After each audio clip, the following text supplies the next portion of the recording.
ಆಕಾಶವಾಣಿ ಪ್ರದೇಶ ಸಮಾಚಾರ ಓದುತ್ತಿರುವವರು ಹರ್ಷವರ್ಧನ್ ಶೀಲ್ವಂತ್. ಮುಖ್ಯಾಂಶಗಳು. ಇಂದು ವಿಶ್ವ ಮಾದಕ ದ್ರವ್ಯಗಳ ದುರುಪಯೋಗ ಮತ್ತು ಅಕ್ರಮ ಸಾಗಣೆ ವಿರೋಧಿ ಯುವಜನ ಜಾಗೃತಿ ದಿನಾಚರಣೆ.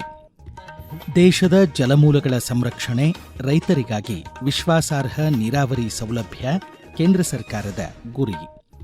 ರಾಜ್ಯದ ಮಳೆ ಅಭಾವದ ಜಿಲ್ಲೆಗಳಲ್ಲಿ ಮೋಡ ಬಿತ್ತನೆಗೆ ತಜ್ಞರೊಂದಿಗೆ ಸಚಿವ ಎಂಬಿ ಪಾಟೀಲ್ ಶೀಘ್ರ ಸಮಾಲೋಚನೆ.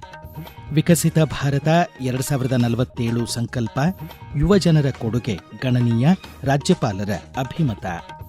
ಈಗ ವಾರ್ತೆಗಳ ವಿವರ. ಸಾಕ್ಷ್ಯವೂ ಸ್ಪಷ್ಟವಾಗಿದೆ, ತಡೆಗಟ್ಟುವಿಕೆಯಲ್ಲಿ ಹೂಡಿಕೆ ಮಾಡಿ ಎಂಬ ವಿಷಯ ಆಧರಿಸಿ ಇಂದು ವಿಶ್ವ ಮಾದಕ ದ್ರವ್ಯಗಳ ದುರುಪಯೋಗ ಮತ್ತು ಅಕ್ರಮ ಸಾಗಣೆ ವಿರೋಧಿ ದಿನವನ್ನು ಆಚರಿಸಲಾಗುತ್ತಿದೆ.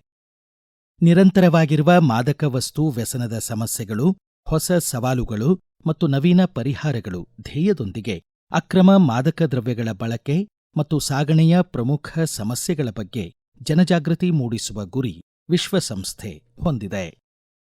ಧಾರವಾಡದ ಮನೋ ಆರೋಗ್ಯ ಹಾಗೂ ನರವಿಜ್ಞಾನಗಳ ಸಂಸ್ಥೆ ಡಿಮ್ಹಾನ್ಸ್ ವ್ಯಸನಮುಕ್ತಿ ಕೇಂದ್ರದ ಮುಖ್ಯಸ್ಥ ಹಾಗೂ ಖ್ಯಾತ ಮನೋ ಆರೋಗ್ಯ ತಜ್ಞ ಡಾ ಮಹೇಶ್ ಮಹದೇವಯ್ಯ ಮಾದಕ ದ್ರವ್ಯಗಳ ವ್ಯಸನದ ಪರಿಣಾಮಗಳ ಕುರಿತು ಹಾಗೂ ಡಿಮ್ಹಾನ್ಸ್ ಸಂಸ್ಥೆಯಲ್ಲಿ ಲಭ್ಯ ವ್ಯಸನಮುಕ್ತಿ ಚಿಕಿತ್ಸೆ, ಆರೈಕೆ ಮತ್ತು ಪುನರ್ವಸತಿ ಸೌಲಭ್ಯಗಳ ಬಗ್ಗೆ ಪ್ರದೇಶ ಸಮಾಚಾರಕ್ಕಾಗಿ ಮಾಹಿತಿ ನೀಡಿದ್ದಾರೆ.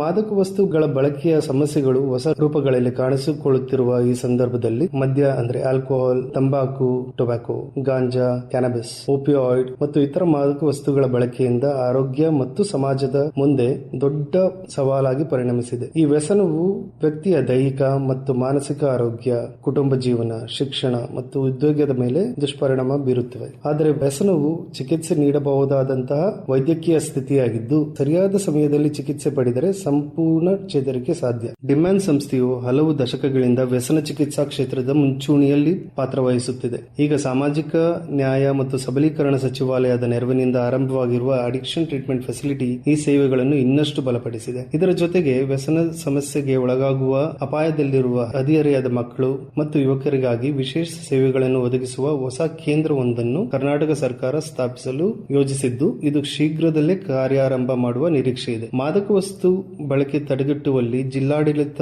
ಪೊಲೀಸ್ ಇಲಾಖೆ ಮತ್ತು ಡಿಮ್ಹಾನ್ಸ್ ಒಟ್ಟಾಗಿ ಉತ್ತಮ ಕೆಲಸ ಮಾಡುತ್ತಿವೆ. ಡಿಮ್ಹಾನ್ಸ್ನ ಚಿಕಿತ್ಸಾ ಸೇವೆಗಳು ವ್ಯಸನ ಮುಕ್ತ ಸಮಾಜ ನಿರ್ಮಾಣಕ್ಕೆ ನೆರವಾಗುತ್ತಿವೆ. ಧಾರವಾಡ ಜಿಲ್ಲೆ ಪ್ರಧಾನ ನ್ಯಾಯಾಧೀಶ ಹಾಗೂ ಜಿಲ್ಲಾ ಕಾನೂನು ಸೇವೆಗಳ ಪ್ರಾಧಿಕಾರದ ಅಧ್ಯಕ್ಷರಾದ ಎನ್ವಿ ವಿಜಯ್ ಹಾಗೂ ಹಿರಿಯ ಸಿವಿಲ್ ನ್ಯಾಯಾಧೀಶ, ಜಿಲ್ಲಾ ಕಾನೂನು ಸೇವೆಗಳ ಪ್ರಾಧಿಕಾರದ ಸದಸ್ಯ ಕಾರ್ಯದರ್ಶಿ ಅಲ್ಲಪ್ಪ ಬಡಿಗೇರ್ ಮಾದಕ ದ್ರವ್ಯಗಳ ದುರುಪಯೋಗ ಮತ್ತು ಅಕ್ರಮ ಸಾಗಣೆ ವಿರೋಧಿ ದಿನಾಚರಣೆ ಅಂಗವಾಗಿ ಜಿಲ್ಲೆಯ ಯುವ ಜನರಲ್ಲಿ ಅರಿವು ಮೂಡಿಸುವ ಜಾಗೃತಿ ಶಿಬಿರಗಳನ್ನು ಸಂಘಟಿಸಲಾಗಿದೆ ಎಂದು ಆಕಾಶವಾಣಿಗೆ ಮಾಹಿತಿ ನೀಡಿದ್ದಾರೆ. ಪ್ರದೇಶ ಸಮಾಚಾರಕ್ಕಾಗಿ ವಿವರ ನೀಡಿದ್ದಾರೆ ಕಾನೂನು ಸೇವೆಗಳ ಪ್ರಾಧಿಕಾರದ ಅಶ್ವಿನಿ. ಮಾದಕ ವಸ್ತುಗಳ ಅಕ್ರಮ ಸಾಗಣೆ ಸಮಾಜದ ಶಾಂತಿ ಮತ್ತು ಭದ್ರತೆಗೆ ಧಕ್ಕೆ ಉಂಟು ಮಾಡುತ್ತದೆ. ಈ ಸಮಸ್ಯೆಯನ್ನು ನಿವಾರಿಸಲು ಸರ್ಕಾರ, ಶಿಕ್ಷಣ ಸಂಸ್ಥೆಗಳು, ಪೋಷಕರು ಮತ್ತು ಸಾರ್ವಜನಿಕರು ಒಟ್ಟಾಗಿ ಕೆಲಸ ಮಾಡಬೇಕು. ಜಾಗೃತಿ ಕಾರ್ಯಕ್ರಮಗಳು, ಶಿಕ್ಷಣ ಮತ್ತು ಕಾನೂನುಗಳ ಕಟ್ಟುನಿಟ್ಟಿನ ಅನುಷ್ಠಾನದಿಂದ ಮಾತ್ರ ಈ ಸಮಸ್ಯೆಯನ್ನು ಪರಿಣಾಮಕಾರಿಯಾಗಿ ಎದುರಿಸಬಹುದು. ಪ್ರತಿಯೊಬ್ಬರೂ ತಮ್ಮ ಆರೋಗ್ಯಕರ ಜೀವನ ಶೈಲಿಯನ್ನು ಅಳವಡಿಸಿಕೊಳ್ಳಬೇಕು. ಕ್ರೀಡೆ, ಯೋಗ, ಸಾಂಸ್ಕೃತಿಕ ಚಟುವಟಿಕೆಗಳು ಮತ್ತು ಉತ್ತಮ ಸ್ನೇಹ ಬಳಗವು ನಮ್ಮನ್ನು ವ್ಯಸನಗಳಿಂದ ದೂರವಿರಿಸುತ್ತದೆ. ನಾವು ಸ್ವತಃ ವ್ಯಸನಗಳಿಂದ ದೂರವಿದ್ದು ಇತರರಿಗೂ ಜಾಗೃತಿ ಮೂಡಿಸುವ ಕೆಲಸ ಮಾಡಬೇಕು. ಮಾದಕ ವಸ್ತುಗಳಿಗೆ ಇಲ್ಲ ಎಂದು ಹೇಳಿ ಆರೋಗ್ಯಕರ ಮತ್ತು ಸುರಕ್ಷಿತ ಸಮಾಜವನ್ನು ನಿರ್ಮಿಸೋಣ ಎಂದು ಧಾರವಾಡ ಜಿಲ್ಲಾ ಕಾನೂನು ಸೇವೆಗಳ ಪ್ರಾಧಿಕಾರದ ಅಧ್ಯಕ್ಷರು ಹಾಗೂ ಸದಸ್ಯ ಕಾರ್ಯದರ್ಶಿಗಳು ಈ ಮೂಲಕ ತಿಳಿಸಿರುತ್ತಾರೆ. ಕೇಂದ್ರ ಗೃಹ ಖಾತೆ ಸಚಿವ ಅಮಿತ್ ಶಾ ಅಧ್ಯಕ್ಷತೆಯಲ್ಲಿ ಮಾದಕ ದ್ರವ್ಯ ಮಾರಾಟ ಹಾಗೂ ಬಳಕೆಯನ್ನು ತಡೆಗಟ್ಟುವ ಪ್ರಯತ್ನಗಳನ್ನು ಬಲಪಡಿಸಲು ಇಂದು ಹೊಸದಿಲ್ಲಿಯಲ್ಲಿ ಉನ್ನತ ಮಟ್ಟದ ಸಭೆ ನಡೆಯಲಿದೆ. ಕೇಂದ್ರ ಹಾಗೂ ರಾಜ್ಯ ಸರ್ಕಾರಗಳು ಮತ್ತು ಮಾದಕ ವಸ್ತು ಮಾರಾಟ ತಡೆಗಟ್ಟುವಲ್ಲಿ ಕಾರ್ಯನಿರ್ವಹಿಸುತ್ತಿರುವ ಏಜೆನ್ಸಿಗಳ ಪ್ರತಿನಿಧಿಗಳು ಈ ಸಭೆಯಲ್ಲಿ ಪಾಲ್ಗೊಳ್ಳಲಿದ್ದಾರೆ ಎಂದು ಕೇಂದ್ರ ಗೃಹ ಸಚಿವಾಲಯ ತಿಳಿಸಿದೆ. ಈ ಸಂದರ್ಭದಲ್ಲಿ ಅಮಿತ್ ಶಾ ಅವರು ಮಾದಕ ದ್ರವ್ಯ ನಿಯಂತ್ರಣ ಉಪಕ್ರಮ ಪತ್ರ 2026-29 ಬಿಡುಗಡೆ ಮಾಡಲಿದ್ದಾರೆ. ಈಗ ಪ್ರಕಟಣೆ, ನಂತರ ಪ್ರದೇಶ ಸಮಾಚಾರ ಮುಂದುವರಿಯುವುದು. ನಮ್ಮ ಎಲ್ಲಾ ರಾಷ್ಟ್ರೀಯ ವಾರ್ತೆಗಳು ಹಾಗೂ ಪ್ರದೇಶ ಸಮಾಚಾರ ಈಗ ಆಕಾಶವಾಣಿ ನ್ಯೂಸ್ ಕನ್ನಡ ಯೂಟ್ಯೂಬ್ ಚಾನೆಲ್ನಲ್ಲಿ ಲಭ್ಯ. ನಮ್ಮ ಎಕ್ಸ್ ಖಾತೆ ಮತ್ತು ಇನ್ಸ್ಟಾಗ್ರಾಂ ಖಾತೆ ಆಕಾಶವಾಣಿ ನ್ಯೂಸ್ ಕನ್ನಡ. ಹೆಚ್ಚಿನ ಮಾಹಿತಿಗಾಗಿ ನಮ್ಮ ಫೇಸ್ಬುಕ್ ಖಾತೆ AIR ಕನ್ನಡ ನ್ಯೂಸ್ ಅನುಸರಿಸಿ. ಮಾಹಿತಿಯ ಹೂರಣ ವಾರದ ಕಾರ್ಯಕ್ರಮ ಪ್ರಚಲಿತ ವಿದ್ಯಮಾನ ಪ್ರತಿ ಬುಧವಾರ 9:15. ಪ್ರದೇಶ ಸಮಾಚಾರ ಕೇಳುತ್ತಿದ್ದೀರಿ. ದೇಶದ ಪ್ರತಿಯೊಂದು ಹನಿ ನೀರಿನ ಸಮರ್ಪಕ ಬಳಕೆ, ಜಲಸಂಪನ್ಮೂಲಗಳ ಸಂರಕ್ಷಣೆ ಹಾಗೂ ಅಣೆಕಟ್ಟೆಗಳ ಹೂಳೆತ್ತಿ ರೈತರಿಗೆ ವಿಶ್ವಾಸಾರ್ಹ ನೀರಾವರಿ ಸೌಲಭ್ಯ ಕಲ್ಪಿಸುವುದು ಕೇಂದ್ರ ಸರ್ಕಾರದ ಪ್ರಮುಖ ಗುರಿ ಎಂದು ಕೇಂದ್ರ ಜಲಶಕ್ತಿ ಖಾತೆ ಸಚಿವ ಸಿಆರ್ ಪಾಟೀಲ್ ತಿಳಿಸಿದ್ದಾರೆ.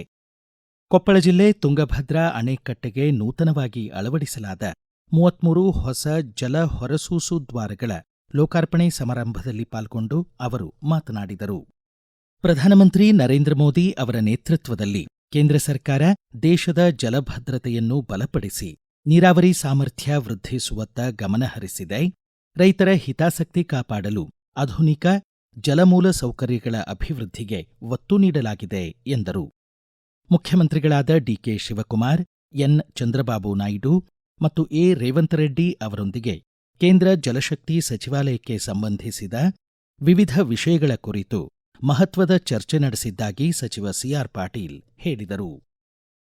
ರಾಜ್ಯದಲ್ಲಿ ಮಳೆ ಅಭಾವದಿಂದ ರೈತರು ಸಂಕಷ್ಟಕ್ಕೆ ಸಿಲುಕಿದ್ದು, ಜುಲೈ 2ನೇ ವಾರದಲ್ಲಿ ಉತ್ತಮ ಮಳೆಯಾಗುವ ಸಾಧ್ಯತೆ ಇದೆ. ಮುಖ್ಯಮಂತ್ರಿ ಅವರೊಂದಿಗೆ ಚರ್ಚಿಸಿ ಮೋಡ ಬಿತ್ತನೆ ಬಗ್ಗೆ ಯೋಜಿಸಲಾಗುವುದು ಎಂದು ವಿಜಯಪುರ, ಬಾಗಲಕೋಟೆ ಜಿಲ್ಲೆಗಳ ನೆರೆ ಬರ ತಾತ್ಕಾಲಿಕ ಉಸ್ತುವಾರಿ ಸಚಿವ ಎಂಬಿ ಪಾಟೀಲ್ ತಿಳಿಸಿದ್ದಾರೆ. ವಿಜಯಪುರದಲ್ಲಿ ಮಾತನಾಡಿದ ಸಚಿವರು ಹವಾಮಾನ ಇಲಾಖೆ ಅಧಿಕಾರಿಗಳೊಂದಿಗೆ ಚರ್ಚಿಸಿ ರಾಜ್ಯದ ಮಳೆ ಕೊರತೆ ಪ್ರದೇಶಗಳಲ್ಲಿ ಮೋಡ ಬಿತ್ತನೆ ಸಾಧ್ಯತೆ ಹಾಗೂ ಪರಿಣಾಮಗಳ ಬಗ್ಗೆ ತಜ್ಞರ ಸಲಹೆ ಪಡೆದು ಅಂತಿಮ ನಿರ್ಧಾರ ಕೈಗೊಳ್ಳಲಾಗುವುದು. ರೈತರು ಆತಂಕಪಡುವ ಅವಶ್ಯಕತೆಯಿಲ್ಲ ಎಂದು ಅವರು ಭರವಸೆ ನೀಡಿದರು. ಪ್ರಧಾನಮಂತ್ರಿ ನರೇಂದ್ರ ಮೋದಿ ಅವರು ಪ್ರತಿಪಾದಿಸಿರುವ ವಿಕಸಿತ ಭಾರತ 2047ರ ಸಂಕಲ್ಪವನ್ನು ಸಾಕಾರಗೊಳಿಸುವಲ್ಲಿ ಯುವಜನರ ಪಾತ್ರ ಮಹತ್ವದ್ದು ಎಂದು ರಾಜ್ಯಪಾಲ ಥಾವರ್ಚಂದ್ ಗೆಹ್ಲೋಟ್ ಹೇಳಿದ್ದಾರೆ. ಬೆಂಗಳೂರಿನ ಎಂಇಎಸ್ ಸ್ವಾಯತ್ತ ಕಲಾ, ವಾಣಿಜ್ಯ ಮತ್ತು ವಿಜ್ಞಾನ ಕಾಲೇಜಿನಲ್ಲಿ ಆಯೋಜಿಸಲಾಗಿದ್ದ ಅಭಿವೃದ್ಧಿ ಹೊಂದಿದ ಭಾರತ 2047 ಸ್ವಯಂ ಸಾಕ್ಷಾತ್ಕಾರದಿಂದ ರಾಷ್ಟ್ರೀಯತೆಯವರೆಗೆ ರಾಷ್ಟ್ರೀಯ ವಿಚಾರ ಸಂಕಿರಣವನ್ನು ಉದ್ಘಾಟಿಸಿ ಅವರು ಮಾತನಾಡಿದರು. ರಾಷ್ಟ್ರೀಯ ಶಿಕ್ಷಣ ನೀತಿ 2020 ಬಹುಶಿಸ್ತೀಯ ಶಿಕ್ಷಣಕ್ಕೆ ಉತ್ತೇಜನ ನೀಡುತ್ತಿದ್ದು, ವಿದ್ಯಾರ್ಥಿಗಳನ್ನು ವಿಷಯಗಳ ಮಿತಿಗಳಿಂದ ಹೊರತಂದು ಸಮಗ್ರ ವ್ಯಕ್ತಿತ್ವ ರೂಪಿಸುವ ಗುರಿ ಹೊಂದಿದೆ ಎಂದರು. ಪ್ರಧಾನಮಂತ್ರಿ ನರೇಂದ್ರ ಮೋದಿ ನೇತೃತ್ವದ ಕೇಂದ್ರದ ಎನ್ಡಿಎ ಸರ್ಕಾರ 12 ವರ್ಷಗಳ ಅಧಿಕಾರಾವಧಿ ಪೂರ್ಣಗೊಳಿಸಿದ್ದು, ಸಾಧನೆಗಳ ಹೊತ್ತಗೆಯನ್ನು ಚಿತ್ರದುರ್ಗ ಲೋಕಸಭಾ ಕ್ಷೇತ್ರದ ಸಂಸದ ಗೋವಿಂದ್ ಕಾರಜೋಳ್ ಬಿಡುಗಡೆ ಮಾಡಿದರು. ಚಿತ್ರದುರ್ಗದ ಧವಳಗಿರಿಯ ಶ್ರೀ ಕ್ಷಿಪ್ರಪ್ರಸಾದ ಗಣಪತಿ ದೇವಾಲಯದಲ್ಲಿ ಪೂಜೆ ಸಲ್ಲಿಸಿ ಹೊತ್ತಗೆಯನ್ನು ಮನೆ ಮನೆಗೆ ತಲುಪಿಸುವ ಕಾರ್ಯಕ್ಕೆ ಅವರು ಚಾಲನೆ ನೀಡಿದರು. ಹಿಂದೂ ಮುಸ್ಲಿಂ ಭಾವೈಕ್ಯತೆ ಹಾಗೂ ತ್ಯಾಗ ಬಲಿದಾನದ ದ್ಯೋತಕವಾಗಿ ಮೊಹರಂ ತಿಂಗಳ ಕೊನೆಯ ಮತ್ತು ಅತ್ಯಂತ ಪ್ರಮುಖ ದಿನ ಅಶೂರಾವನ್ನು ಇಂದು ಆಚರಿಸಲಾಗುತ್ತಿದೆ. ಕರ್ಬಲಾ ಕದನದಲ್ಲಿ ಇಮಾಮ್ ಹುಸೇನ್ ಅವರು ಹುತಾತ್ಮಗೊಂಡ ಈ ದಿನವನ್ನು ದೇಶಾದ್ಯಂತ ಶೋಕದ ದಿನವಾಗಿ ಪರಿಗಣಿಸಲಾಗುತ್ತದೆ. ಇಸ್ಲಾಮಿಕ್ ಕ್ಯಾಲೆಂಡರ್ನ ಮೊದಲ ತಿಂಗಳಾದ ಮೊಹರಂನ 10ನೇ ದಿನವನ್ನು ಅಶೂರಾ ಎಂದು ಕರೆಯಲಾಗುತ್ತದೆ. ಈ ದಿನದಂದು ಉಪವಾಸ ಹಾಗೂ ಪ್ರಾರ್ಥನಾ ಮಂದಿರಗಳಲ್ಲಿ ವಿಶೇಷ ಪ್ರಾರ್ಥನೆ ಸಲ್ಲಿಸಲಾಗುತ್ತಿದೆ. ಧಾರವಾಡ, ಹುಬ್ಬಳ್ಳಿ ಸೇರಿದಂತೆ ಅನೇಕ ಕಡೆಗಳಲ್ಲಿ ನಿನ್ನೆ ಪಂಜಾಗಳ ಮೆರವಣಿಗೆ, ಕೆಂಡ ಹಾಯುವ ಸಂಪ್ರದಾಯ ಪಾಲಿಸಲಾಯಿತು. ಕೊನೆಯಲ್ಲಿ ಮತ್ತೊಮ್ಮೆ ಮುಖ್ಯಾಂಶಗಳು. ಇಂದು ವಿಶ್ವ ಮಾದಕ ದ್ರವ್ಯಗಳ ದುರುಪಯೋಗ ಮತ್ತು ಅಕ್ರಮ ಸಾಗಣೆ ವಿರೋಧಿ ಯುವಜನ ಜಾಗೃತಿ ದಿನಾಚರಣೆ. ದೇಶದ ಜಲಮೂಲಗಳ ಸಂರಕ್ಷಣೆ, ರೈತರಿಗಾಗಿ ವಿಶ್ವಾಸಾರ್ಹ ನೀರಾವರಿ ಸೌಲಭ್ಯ ಕೇಂದ್ರ ಸರ್ಕಾರದ ಗುರಿ.